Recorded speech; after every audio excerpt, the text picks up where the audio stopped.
मेरा नाम सिमरन है। मैं अपने शहर से मुंबई जा रही थी क्योंकि मुझे नर्स की जॉब मुंबई में लगी थी। मैंने नर्स की पढ़ाई पूरी की है। मुझे मेरे शहर से मुंबई जाने में 2 दिन और 2 रातें लगने वाले थे। मैंने ट्रेन की टिकट ऑनलाइन ही बुक की हुई थी।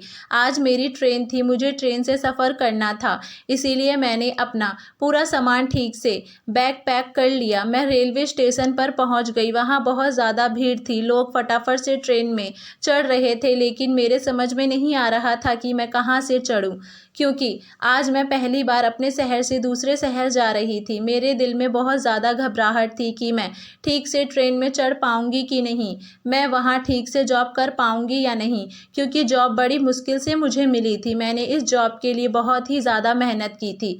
मेरा नर्सिंग कंप्लीट हो चुका था। मेरे मम्मी पापा कुछ ज़्यादा अमीर नहीं थे, इसीलिए मुझे जॉब करना बहुत ज़रूरी था और मैं जॉब के सिलसिले में अपने शहर से मुंबई जा रही थी। ट्रेन आकर सामने बहुत देर से रुकी हुई थी। सब लोग ट्रेन में चढ़ गए थे। मैं भी अपना सामान जैसे तैसे ट्रेन में चढ़ा रही थी। मैंने अपना सामान ट्रेन में जैसे तैसे करके चढ़ा लिया। मेरा रिजर्वेशन था, इसीलिए मुझे कोई टेंशन नहीं थी कि सीट मिलेगी या नहीं, क्योंकि सफ़र काफ़ी लंबा था। इतने लंबे सफ़र के लिए रिजर्वेशन बहुत ज़्यादा ज़रूरी होता है। अगर मैं रिजर्वेशन नहीं होता तो मुझे बहुत ज़्यादा तकलीफ़ होती, इसीलिए मैंने पहले से ही मेरा रिजर्वेशन करा के रखा हुआ था। मैं अपनी सीट के पास पहुंची। मेरी सीट पर कोई और ही लड़का बैठा हुआ था। दिखने में काफ़ी हैंडसम था, बहुत ही गोरा चिट्ठा, और उसकी लंबाई देखकर मैं तो उसकी तरफ देखकर प्रभावित हो चुकी थी। पहली नज़र में ही मैं घायल हो चुकी थी। मैं बहुत ही ध्यान से उसे देख रही थी। उस लड़के की जितनी तारीफ़ की जाए उतनी तारीफ़ कम थी, क्योंकि मैंने इतना हैंडसम लड़का ज़िंदगी में पहली बार देखा था। इतना हैंडसम लड़का देखकर तो मुझे सचमुच आज अपने आप पर काबू नहीं रहा, लेकिन फिर भी मुझे मेरी जॉब की पड़ी हुई थी और अपनी सीट की पड़ी हुई थी। मैंने उस लड़के से कहा, देखिए ये मेरी सीट है, आप यहाँ से उठ जाएं। वे लड़का मुस्कुराया और मुझसे कहने लगा, ये सीट क्या तुमने खरीदी है, तुम्हारे पापा की है क्या? वे मुझसे बहुत ही अजीब तरीके से बात कर रहा था और उसके साथ साथ वे मुस्कुरा भी रहा था। मैं भी कुछ कम सुंदर नहीं थी। मैं दिखने में बहुत ज़्यादा प्यारी लगती थी। मेरी माँ जब देखो तब मुझे यही कहा करती थी कि सिमरन तुम सचमुच मेरी बहुत ही प्यारी बेटी हो, तुम तो परियों की रानी हो। मेरी माँ तो मेरी बहुत ज़्यादा तारीफ़ करती, क्योंकि सच में मैं बहुत ज़्यादा खूबसूरत थी। उस लड़के ने एक नज़र मेरी तरफ देखा और देखता ही रह गया, लेकिन फिर वे मेरे साथ मजाक कर रहा था। मुझसे कहने लगा, देखो मैं यहाँ से नहीं उठूँगा, ये गाड़ी तो सरकारी है ना, तुम्हारी गाड़ी नहीं है। मैं इसे बार बार मिन्नतें किए जा रही थी, ये रिजर्व की हुई सीट है, आप यहाँ से उठ जाएं, कहीं और जाकर बैठ जाएं। लेकिन वे लड़का मान ही नहीं रहा था। वे मुझसे मजाक में बातें किए जा रहा था कि ये तुम्हारे पापा की ट्रेन नहीं है जो मैं यहाँ से चला जाऊँ। थोड़ी देर तक मेरी सीट के पास ही खड़ी रही और उस लड़के को घूर कर देखने लगी, लेकिन वे लड़का टस से मस नहीं हो रहा था। फिर पता नहीं उसके मन में क्या आया, उसने मेरा बैग उठाया और सीधा ऊपर रख दिया और मुझसे कहने लगा, बैठिए, मैं आपके साथ तो मजाक कर रहा था, मेरी भी रिजर्वेशन की हुई सीट है जो बराबर आपके सामने ही है। हम दोनों की सीट आमने सामने थी, हम दोनों अब पूरा सफ़र साथ में काटने वाले थे। मैं अपनी सीट पर जल्दी से बैठ गई। मैंने उसके चेहरे पर भी नहीं देखा, क्योंकि मुझे उस लड़के पर थोड़ा सा गुस्सा आया हुआ था कि उसने मुझसे बदतमीजी से बात की थी, लेकिन वे बदतमीजी नहीं थी, वे मेरे साथ मजाक कर रहा था। मैं बैठ गई और अपने बैग से मैंने बुक निकाला और पढ़ने लगी। जब मैं बुक पढ़ रही थी वे मुझे मेरा नाम पूछने लगा। आपका नाम क्या है? मैंने एक नज़र उसे उठकर देखा और उसे अपना नाम नहीं बताया, बल्कि उससे कहा, तुम्हें अपने काम से काम रखना चाहिए, तुम्हें मेरा नाम जानकर क्या करना है, क्या करोगे तुम मेरा नाम जानकर? मैंने उससे कहा और अपना नाम नहीं बताया और मैं अपना बुक पढ़ने लग गई। मैं भी तो अपना एटीट्यूड दिखाऊंगी ना, लेकिन बस मुझे देखकर मुस्कुराया जा रहा था। वे मेरी आंखों में आंखें डालकर देखने की कोशिश कर रहा था, लेकिन मैं एक नज़र भी उसे नहीं देख रही थी। वे बहुत ही हैंडसम था, मैं भी उसकी तरफ देखना चाहती थी, लेकिन मैंने नहीं देखा। उसने कहा, तुम कौन से शहर से हो और कहाँ जाना है, क्या करने वाली हो? वे मेरे बारे में बार बार पूछ रहा था। फिर दोबारा से उसने मुझसे पूछा, तुम्हारा नाम क्या है? मैंने उसे कहा, देखो मेरा नाम सिमरन है और तुम मुझसे इतने सवाल जवाब मत करो। तुम कोई टीचर हो जो इतने सवाल जवाब कर रहे हो? मैं नर्स की जॉब के लिए जा रही हूँ। तुम क्यों और कहाँ जा रहे हो जो इतने सवाल जवाब कर रहे हो? तब वे मुस्कुराया और मुझसे कहने लगा, अच्छा तो नर्स की जॉब के लिए जा रही हो, कोई बात नहीं। अब बताओ कि तुम कौन से शहर जा रही हो? मैंने कहा मुंबई। धीरे धीरे हम दोनों में अच्छी बातचीत शुरू हो गई। उसने मुझे अपने घर के बारे में सब कुछ बता दिया, मैंने भी उसे अपने घर के बारे में सब कुछ बता दिया। उसने मुझे बताया कि मेरा एक भाई है, अभी तक उसकी शादी नहीं हुई है, वे भी जॉब के सिलसिले में जा रहा है, और जहां मैं जा रही हूँ वहां वे भी जा रहा है। सफ़र काफ़ी लंबा था। सफ़र अब बहुत ही मज़ेदार होने वाला था क्योंकि वे बहुत ही प्यारी बातें कर रहा था। अब वे मुझे लगने लगा था। सर्दी का मौसम था, काफ़ी ज़्यादा सर्दी हो रही थी, बहुत ज़्यादा ठंडी ठंडी हवाएं चल रही थी। ठंडी हवा के साथ साथ चाय पीने का मन भी कर रहा था। तब तक वहाँ से चाय वाला गुजरा। उसने चाय चाय करके आवाज़ लगा दी। मैंने उस चाय वाले को बुलाया और मैंने 2 कप चाय खरीदी। 1 कप चाय मैंने उसे दी और 1 कप चाय मैंने पीने लगी। कनिष्क सचमुच बहुत ही प्यारा लड़का था। उसने उस चाय वाले को पैसे दे दिए। मैंने कहा नहीं, मैं पैसे दे दूंगी, लेकिन मेरे कहने से पहले ही उसने चाय वाले के हाथ में पैसे दे दिए। वे चाय वाला हम दोनों को देखकर मुस्कुरा रहा था। चाय वाला चाय देकर वहां से चला गया। कनिष्क मुझे देखकर हंसने लगा, कहने लगा, अरे पैसे की ही तो बात थी, पैसे में क्या होगा, जब बहुत ज़्यादा रकम देनी होगी तो तुम दे देना, आगे खाने का भी तो हमें देखना है, खाना आ जाएगा तब तुम खाने के पैसे दे देना। हम दोनों एक दूसरे को देखकर हंस रहे थे, एक दूसरे के साथ मजाक कर रहे थे। कनिष्क मेरे साथ मजाक मजाक में कुछ हद से ज़्यादा ही बातें कर रहा था, लेकिन मुझे उसकी बातें बहुत अच्छी लग रही थी। सफ़र अच्छे से कट रहा था। ट्रेन कब की निकल चुकी थी। सर्दी बहुत ही ज़्यादा थी। मैं अपने बैग से शॉल निकाल कर ओढ़ ली। वे भी अपना स्वेटर निकाल रहा था, लेकिन उसके बैग में स्वेटर नहीं निकल रहा था। मैंने उसे कहा, अरे मेरे पास और एक शॉल है, क्या मैं तुम्हें दे दूँ? वे मुस्कुराया और कहने लगा, अरे इसमें पूछने वाली क्या बात है, तुम तो मेरी हो, मुझे शॉल दे दो। मैंने उसे बहुत ही गौर से देखा और ऐसा देखा कि जैसे मुझे गुस्सा आया हो, लेकिन वे मुस्कुराते हुए कहने लगा, अरे मैं तो तुमसे मजाक कर रहा हूँ, तुम तो अब मेरी बहुत अच्छी फ्रेंड बन चुकी हो। हमारी बातें चल रही थी, पूरा दिन बीत गया। अब हम दोनों एक दूसरे के साथ बहुत ही ज़्यादा क्लोज आ चुके थे। रात काफ़ी ज़्यादा हो गई थी। हम दोनों अब खाना खा कर सो चुके थे। एक दिन में ही हम दोनों इतना ज़्यादा करीब आ गए थे कि हमें पता ही नहीं चला कि हम दोनों एक दूसरे से अब प्यार भी करने लगे थे। एक दिन में हमें एक दूसरे से प्यार हो गया था। ना तो उसकी कोई गर्लफ्रेंड थी और ना ही मेरा कोई बॉयफ्रेंड था। हम दोनों ने ऑनलाइन और एक रिजर्वेशन करवाया। वहाँ पर ऐसा रिजर्वेशन था जहाँ पर सफ़र के साथ साथ हम रूम के भी मज़े ले सकते थे। उस ट्रेन के डब्बे में हम लोग पहुंचकर वहां पर बैठ गए। हम दोनों एक दूसरे से अब बहुत ही क्लोज आ गए थे। ठंडी का मौसम था। कनिष्क मेरे साथ आकर बैठ गया, मेरे हाथ को थाम लिया, मुझसे कहने लगा, सिमरन तुम बहुत ही ज़्यादा खूबसूरत हो। मैं तुम्हारी खूबसूरती की तारीफ़ पहले दिन से ही करना चाहता था, लेकिन मुझे डर लग रहा था कि कहीं तुम्हें मेरी बात का बुरा ना लग जाए, इसीलिए मैंने तुम्हें बताया नहीं। लेकिन सिमरन तुम बहुत ही ज़्यादा खूबसूरत हो। मैंने शर्माते हुए एक नज़र उठाकर कनिष्क को देखा और कनिष्क से कहा, कनिष्क तुम भी बहुत ही ज़्यादा हैंडसम हो। तुम भी मुझे पहली नज़र में ही बहुत प्यारे लगे थे। मैं तुम्हें पहली नज़र में ही अपना दिल दे बैठी थी। तब कनिष्क ने मेरी ओर देखा और मुझे ज़ोर से बाहों में पकड़ लिया। मैं भी कनिष्क की बाहों में आकर अपने आप को बहुत ही ज़्यादा अच्छा महसूस करने लगी, क्योंकि कनिष्क सच में बहुत ज़्यादा अच्छा लड़का था। पहली वे मुझे भा गया था, इसीलिए मैंने अपने आप को पूरी तरह से कनिष्क के हवाले कर दिया। कनिष्क और मैं ने पूरी रात एक दूसरे के बाहों में बिता दी। कनिष्क ने पूरी रात मुझे बहुत प्यार किया था। हम दोनों ने उस रात सारी हदें पार कर दी थी जो हमें नहीं करनी चाहिए थी। कनिष्क और मेरे बीच अब कोई भी दीवार नहीं थी। हम पूरी रात से दो जिस्म एक जान बन चुके थे। पूरी रात हमने एक दूसरे की बाहों में काटने के बाद दूसरा दिन भी निकल गया। हमें एक दूसरे से जुदा होने का वक्त आ गया। कनिष्क मुझे देखकर बहुत ही ज़्यादा परेशान हो रहा था, क्योंकि वे मुझसे दूर नहीं जाना चाहता था और ना ही उससे दूर मैं जाना चाहती थी। हम दोनों एक दूसरे को देखकर बहुत ज़्यादा परेशान हो रहे थे, क्योंकि हम एक दूसरे से जुदा नहीं होना चाहते थे। उतरने का वक्त आ गया। हम दोनों ट्रेन से उतर गए। कनिष्क ने मुझे गले से लगाया और वहाँ से चला गया। कनिष्क की आंखों से आंसू थे। मेरी आंखों में भी लगातार आंसू बह रहे थे, लेकिन मुझे अपनी जॉब पर जाना बहुत ज़रूरी था। कनिष्क वहाँ से चला गया। मैं भी अपनी जॉब की जगह पर आ गई। मैं अपने आप को जैसे तैसे करके संभाल ली थी और मैं हॉस्टल में पहुँच गई। मैंने हॉस्टल में अपना सामान रखा और ज्वाइनिंग लेटर लेकर जॉब की जगह पर पहुँच गई। हॉस्पिटल गई थी।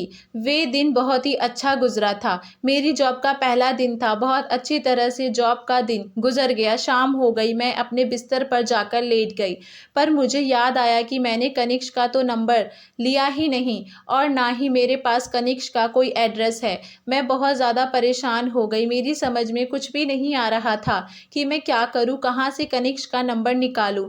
हमें बातों बातों में इतना ज़्यादा खो गए थे कि कनिष्क के पास मेरा नंबर ही नहीं था और ना ही तो मेरे पास कनिष्क का नंबर था। अब मैं क्या करती। मैं ज़्यादा बेचैन थी, लेकिन मुझे मेरी माँ बाप के लिए जॉब करना बहुत ज़्यादा ज़रूरी था। मैंने कनिष्क की मोहब्बत को इस वक्त दिल में दबा लिया और अपनी जॉब में लग गई।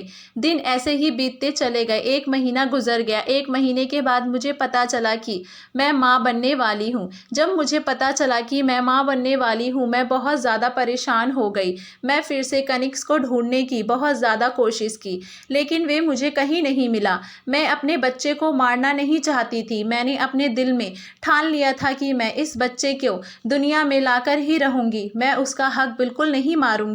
मैं उसे दुनिया दिखाकर रहूंगी। इसीलिए 9 महीने तक दुनिया के ताने सुनकर मैंने बच्चे को जन्म दिया था। देखते ही देखते 7 साल गुजर गए थे। मेरा बच्चा 7 साल का हो गया था। मेरा ट्रांसफ़र मुंबई से पुणे हो गया था। एक दिन मैं अपने बेटे का एडमिशन करवाने के लिए स्कूल लेकर गई हुई थी। वहां पर मैंने देखा कि एक पत्नी का जोड़ा आया हुआ था और वे बात कर रहे थे कि हमें एक बच्चा गोद लेना है। मैं दरवाजे तक पहुंची ही थी कि मैंने देखा वहां तो कनिष्क था और उसके साथ एक बहुत ही खूबसूरत लड़की आई हुई थी, जो कि साड़ी में थी। माथे पर सिंदूर था, गले में मंगलसूत्र था, हाथ में लाल रंग की चूड़ियां पहनी हुई थी। उसने कनिष्क का हाथ थाम रखा था और अपना सर कनिष्क के कंधे पर रखा रो रही थी। शायद उन्हें बच्चे की ज़रूरत थी। थोड़ी ही देर बाद कनिष्क और उसकी पत्नी वहां से चली। मैं अंदर प्रिंसिपल के पास चली गई और मैंने उनसे उनके बारे में पूछा तो प्रिंसिपल मुझे बताने लगे कि ये कनिष्क है और वे उसकी पत्नी साक्षी है। उनको 4 साल से बच्चा नहीं हुआ है और वे लोग एक बच्चा गोद लेना चाहते हैं। कनिष्क और उसकी पत्नी दोनों की जोड़ी बहुत ही प्यारी लग रही थी। मैंने कनिष्क को देखा और अपने आप को छुपा लिया। मैं नहीं चाहती थी कि कनिष्क मुझे देखे। मैं तुरंत दरवाजे के पास ही छिप गई थी। फिर मैं जाकर प्रिंसिपल से वे सारी इंक्वायरी निकाली जो कि कनिष्क प्रिंसिपल से बातें कर रहा था। मेरा बेटा अमन अब 7 साल का हो चुका था। मेरे बेटे पर अपने बाप का साया नहीं था। मैंने तुरंत प्रिंसिपल को कहा कि कनिष्क से बात करो, मैं उसे अपना बेटा अमन को गोद देना चाहती हूँ, लेकिन कनिष्क को ये बात मत बताना कि ये सिमरन का बेटा है। बस उसे ये बताना कि ये हमारे ही स्कूल का बच्चा है जो कि अनाथ है। आप इसे आसानी से गोद ले सकते हो। प्रिंसिपल ने तुरंत कनिष्क को कॉल किया और बताया कि तुम्हें जैसा बच्चा चाहिए वैसा बच्चा मिल गया है। तुम स्कूल वापस आ सकते हो। तुम्हें बच्चा मिल जाएगा। मैंने अमर को सारी बातें बता दी थी। अमर बहुत ही समझदार बच्चा था। अभी वे सिर्फ 7 साल का था, लेकिन मैंने उसे कनिष्क के बारे में सब कुछ बता दिया था कि वे तुम्हारे पापा हैं, लेकिन मैं तुम्हारे पापा के साथ नहीं रह सकती। मैंने बहुत ही प्यार से अपने बच्चे को समझा दिया था। मेरा बच्चा बहुत ही ज़्यादा समझदार था और तुरंत मान गया। कहने लगा, मम्मी आप मुझसे कभी कभी मिलने के लिए आ जाओगी ना। मैंने अपने बच्चे के सर पर हाथ रखा, कहा बेटा मैं तुमसे मिलने के लिए हर रोज आया करूँगी। बस तुम अपने पापा के साथ रहना। तुम्हारे पापा बहुत अच्छे हैं। तुम्हारा बहुत अच्छे स्कूल में एडमिशन करवा देंगे, तुम्हारा बहुत ध्यान रखेंगे और तुम्हें पापा की बहुत ज़्यादा ज़रूरत है। तुम्हें पापा के साथ ही रहना होगा। अमर पहले तो मान नहीं रहा था, लेकिन फिर मैंने जब उससे कहा कि मैं तुमसे मिलने के लिए हर रोज़ आया करूँगी, तब अमर मान गया। प्रिंसिपल ने कनिष्क को उसकी पत्नी को बुलाया। अमर को उसने मिलवाया। अमर बहुत ज़्यादा रो रहा था। उसके साथ जाने के लिए मना कर रहा था, लेकिन मैंने इशारे से अमर से कहा तुम जाओगे ना तो मैं तुम्हें बहुत सारी चॉकलेट और मिठाई दूंगी। तब अमर रोता हुआ कनिष्क के साथ चला गया। पूरी फॉर्मेलिटी पूरी हो गई। आज अमर को गए हुए 1 महीना गुजर चुका था, लेकिन मैं अमर से मिलने नहीं गई। मेरा दिल तड़प रहा था, मेरा दिल रो रहा था। आज मैं रुकने वाली नहीं थी। आज मैं अमर को देखने के लिए जाने ही वाली थी। कनिष्क और उसकी पत्नी स्कूल में अमर को ले जाने के लिए आ गए थे। अमर के स्कूल की छुट्टी हो चुकी थी। कनिष्क की पत्नी ने मुझसे नहीं देखा था। मैं अमर के पास चली गई और उसके सर पर हाथ फेरने लगी। अमर भी मुझे देखकर मेरे पास दौड़कर चला आया था और मुझसे कहने लगा, मम्मी तुम यहाँ पर कैसे? अमर मुझे बार बार मम्मी कहकर मेरे गले लगने लगा। मुझे बहुत ज़्यादा बुरा लग रहा था। मेरी ममता तड़प उठी थी। मैं अमर को सीने से लगाया, उसके माथे को चूमने लगी। उसे सीने से अलग करने का मन नहीं कर रहा था। कनिष्क की पत्नी अमर को मुझसे छीनने की कोशिश कर रही थी, लेकिन अमर मुझसे अलग होने के लिए तैयार बिल्कुल भी नहीं था। मैंने अमर से कहा, अमर यही तुम्हारी माँ है। लेकिन तब तक कनिष्क भी गाड़ी से उतर गया और मुझे देखा तो तुरंत मेरे पास चला आया। मेरा हाथ पकड़कर मुझसे कहने लगा, सिमरन तुम कहाँ चली गई थी? मैंने तुम्हें कहाँ कहाँ नहीं ढूंढा। देखते ही देखते वे मुझसे लिपट गया। उसने अपनी पत्नी के सामने ही मुझे गले से लगाया और रोने लगा। कहने लगा, सिमरन मैं तुम्हारे प्यार में पूरी तरह पागल हो चुका था। मुझे मेंटल हॉस्पिटल में 3 साल तक डाल दिया गया था। मैं 3 साल तक मेंटल हॉस्पिटल में था। तुम पागल हो। तुमने मुझे ढूंढने की क्यों कोशिश नहीं की? वे मुझे बहुत ही ज़्यादा बातें सुना रहा था, पागलों की तरह मुझे प्यार कर रहा था। उसकी पत्नी सब कुछ देख रही थी। मुझे कनिष्क को उसकी पत्नी के सामने गले लगते हुए बड़ी शर्म आ रही थी, लेकिन मैं करती क्या? मैं भी कनिष्क को देखकर पूरी पागल हो गई थी। कनिष्क मेरे बच्चे का बाप था। पहला प्यार मेरा कनिष्क ही था और कनिष्क का भी पहला प्यार मैं ही थी। कनिष्क मुझसे लिपटकर रोने लगा, बार बार मेरे माथे को चूमने लगा। कहने लगा, सिमरन मैं पूरा पागल हूँ। तुम मेरी जिंदगी हो। तुम कहाँ चली गई थी? मजबूरन मेरे माँ बाप ने मेरी शादी अनाया से कर दी। मैं अनाया के साथ शादी नहीं करना चाहता था, लेकिन फिर भी मेरे माँ बाप ने मेरी शादी अनाया के साथ कर दी। बिल्कुल भी इस रिश्ते के बारे में कुछ भी नहीं जानती थी। अनाया को पता चला कि कनिष्क और मैं एक दूसरे को पहले से जानते हैं और अमर हमारा ही बच्चा है, तो अनाया बहुत ही ज़ोर ज़ोर से रो रही थी, गुस्सा कर रही थी। वे कनिष्क के पास चली आई और ज़ोर से कनिष्क के मुंह पर थप्पड़ मारा और कुछ नहीं कह सकती थी। वे पति पत्नी थे, इसीलिए मैंने उन दोनों के बीच में बात नहीं की। जब अनाया ने अमर को थप्पड़ मारा तब कनिष्क होश में आया और उसे थोड़ा सा बुरा लगा कि उसने अनाया के सामने मुझे गले लगाया, लेकिन फिर भी वे मेरा हाथ थामे हुए था। वे अनाया को समझा रहा था कि हमारे साथ क्या क्या हुआ था। सिमरन मेरा पहला प्यार है। मैं इसे बहुत ज़्यादा प्यार करता हूँ। मैं इसके बिना नहीं रह सकता। जब अनाया ने कनिष्क के मुंह से ये सारी बातें सुनी तो उसने कहा, मैं तुम्हें छोड़कर अभी के अभी जा रही हूँ, लेकिन मैं कनिष्क और अनाया की ज़िंदगी नहीं खराब करना चाहती थी। इसीलिए मैंने कनिष्क को समझाया, कनिष्क अब ये ज़िंदगी तुम्हारी अनाया की है। अमर तुम्हारा बेटा है। मैंने तो तुम्हें तुम्हारा बेटा दे दिया। तुम मेरी फिक्र मत करो। तुम अमर को ले लो और अपने घर चले जाओ। मैं आज के बाद तुम्हें कभी भी अपना मुंह नहीं दिखाऊंगी। मेरी बात मानो। अगर तुम सचमुच मुझसे मोहब्बत करते हो तो तुम अनाया को अपनी पत्नी समझो और अपना संसार बसाओ। तुम मेरे लिए अपने संसार को आग मत लगाओ। तुम प्लीज़ यहाँ से चले जाओ। मैं तुम्हारे आगे हाथ जोड़ती हूँ। लेकिन अनाया वहाँ से अपने मायके जा चुकी थी। अब अनाया रुकने वाली नहीं थी। वे वहाँ से चली गई, लेकिन कनिष्क मेरा हाथ छोड़ने के लिए बिल्कुल भी तैयार नहीं था। मैं, अमर और कनिष्क हम तीनों साथ में उसके घर चले गए। उसका घर बहुत बड़ा था, काफ़ी आलीशान था। कनिष्क सचमुच बहुत ही अच्छा इंसान था। उसने अपने घर को, अपने आप को और अपने संसार को बहुत अच्छे से सजा कर रखा हुआ था। मैं उसका संसार खराब नहीं करना चाहती थी। जब हम उसके घर गए तो मैंने देखा कि उसकी और उसकी पत्नी की काफ़ी सारी तस्वीर थी। कनिष्क की पत्नी अनाया ने पूरे घर को बहुत ही अच्छे से सजाया हुआ था। उसका बेडरूम तो बहुत ही आलीशान था। बेडरूम में हर चीज़ बहुत ही तरीके तरीके से रखी हुई थी।